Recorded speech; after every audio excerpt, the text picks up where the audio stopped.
కథ పేరు వైవాహికం. ఇది 1955లో ఆంధ్రపత్రికలో అచ్చయింది. దేని గురించే ఉంటుందా అని వేణు ఆలోచిస్తున్నాడు. ఇహ దేని గురించి కాదు, వాళ్ళ అమ్మా నాన్న గొడవ పడుతున్నారంటే వాళ్ళ అక్కయ్య గురించే. ఇంట్లో వాళ్ళ అక్కయ్య ఊసు రావడం, వాళ్ళ అమ్మకి నాన్నకి మాటలు పెరిగిపోవడం. ఆ వేళ వాళ్ళమ్మ తిన్నగా తిండైనా తినకుండా గడప మీద తల పెట్టుకుని పడుకోవడం కొత్త కాదు, ఎప్పుడూ జరుగుతున్నదే. 6 ఏళ్ల వాడైనా తన తలకెక్కినా ఎక్కకపోయినా ఇంట్లో ప్రతి విషయం గురించి వేణు దీర్ఘాలోచనలో పడిపోతాడు. దొంగలాగా పక్కనే ఉండి అన్నీ కనిపెడుతూ ఉంటాడు. తొందరగా వెళ్ళు, గంటలో కల్లా వాళ్ళు వచ్చేస్తారు అని వాళ్ళ నాన్న అన్నాడు.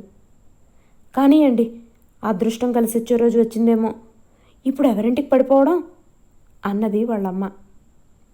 ఎవరింటికో ఎందుకు, సుబ్బమ్మ గారి దగ్గరకే వెళ్ళు, ఆమెని రమ్మను, కాస్త మాట సాయం చేస్తుంది అన్నాడు నాన్న.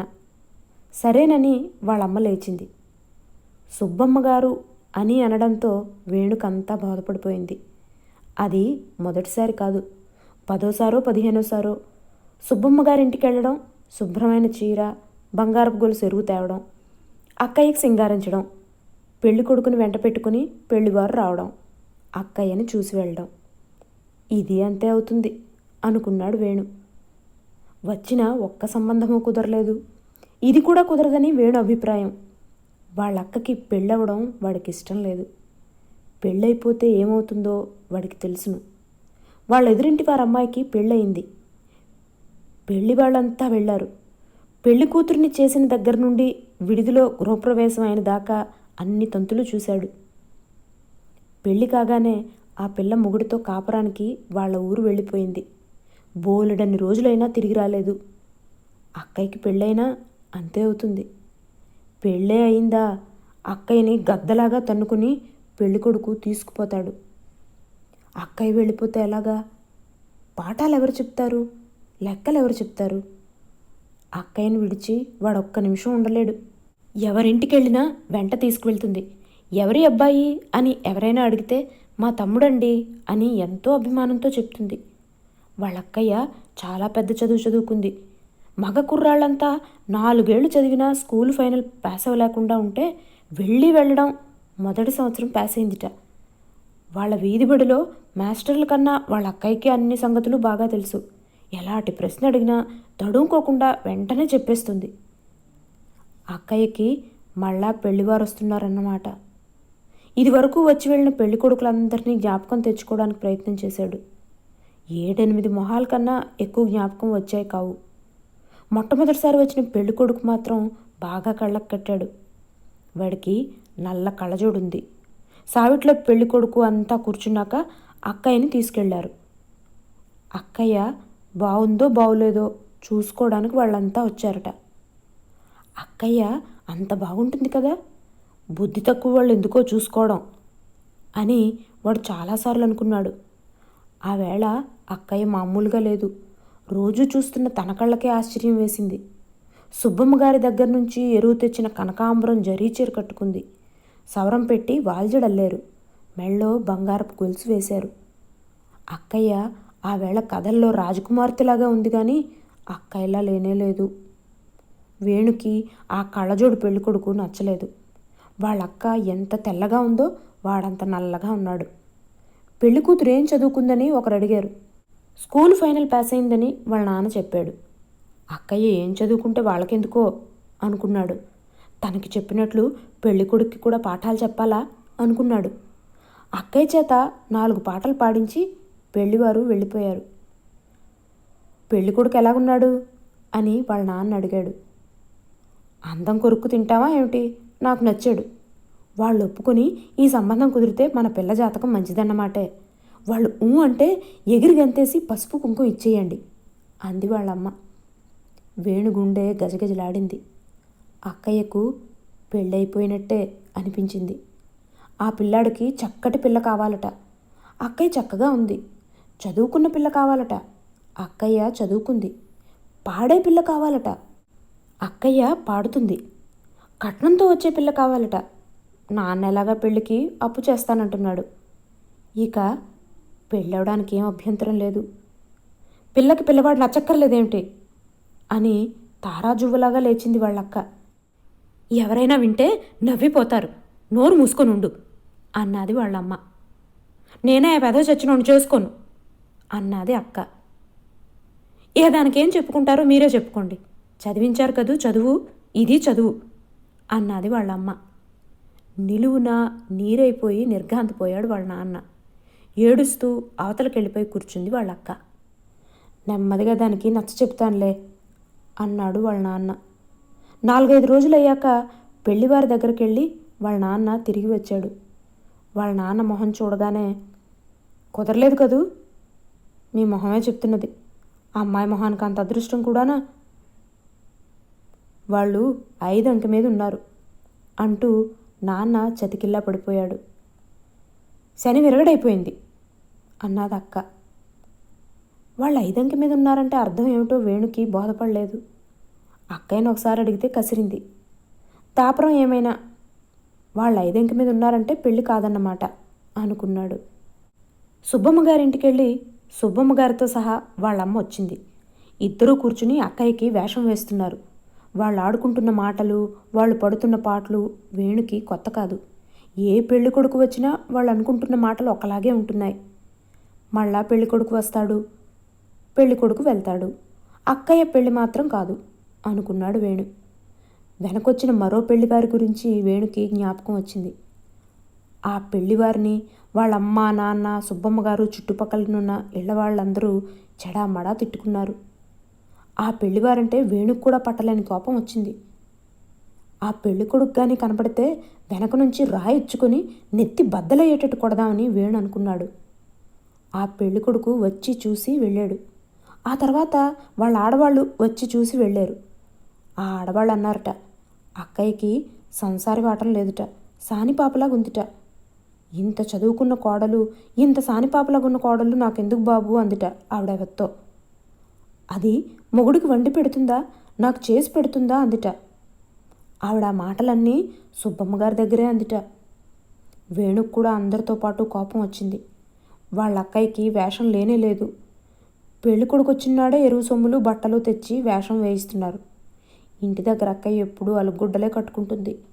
అక్కయ్య వద్దని ఎంత మొత్తుకున్నా వాయలగుడ్డలు మన్నమని దుక్కలాంటి చీటి గుడ్డలు తెస్తాడు వాళ్ళ నాన్న.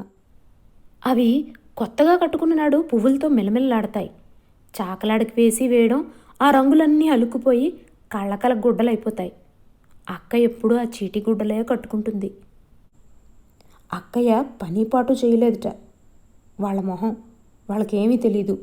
వాళ్ళమ్మ ఇంట్లోకి రానప్పుడు వాళ్ళ అక్కయ్య ఏం వండి పెట్టినా వేణుకు అమృతంలాగుంటుంది.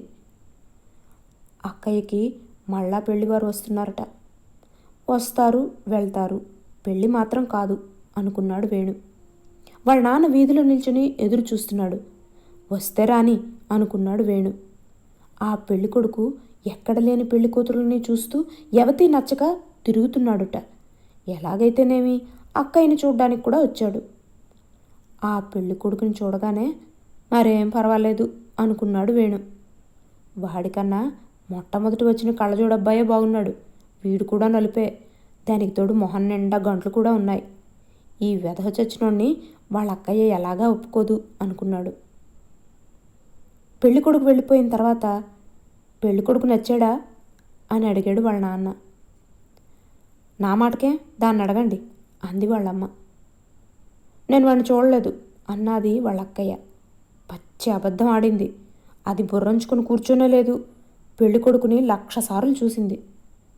అదేమిటా ఆ మాటలు, నీకోసం మళ్ళా అతడు వస్తాడా అన్నాడు నాన్న. మీ ఇష్టాలే చూసుకోండి అంది అక్క. మా ఇష్టమైతే అడిగేవు, ఈ సంబంధం అవ్వాలని 1000 దేవుళ్ళకి మొక్కుకుంటున్నాం. వల్లమాలిన డబ్బున్నవాడు, ఏ ఆడపిల్ల తండ్రి వాడిని ఎంచలేదు. వాడు ఒప్పుకుంటాడో ఒప్పుకోడో అని మనమే భయపడాలి అన్నాడు వాళ్ళ నాన్న. ఆ మనసులో మాట ఏదో చెప్పేద్దు అన్నది వాళ్ళమ్మ. చెప్పాను కదూ, ఇక నేమిటి చెప్పాలి అంది అక్కయ్య. నేను చెప్పనా అన్నాడు వేణు. ఏడిసావు వెధవా అన్నాడు వాళ్ళ నాన్న. అక్కయ్య సానిపాపలాగుందనేనా అంటారు, లేకపోతే 5 అంకె మీదన్నా ఉంటారు అన్నాడు వేణు. చీ వెధవా నోర్మై అన్నదక్క. ఓరి వెధవా అన్నాడు వాళ్ళ నాన్న. చెల్లుమని వాళ్ళ అమ్మ ఒక్కటేసింది. కళ్ళమొయ్య ఏడుపు వచ్చింది.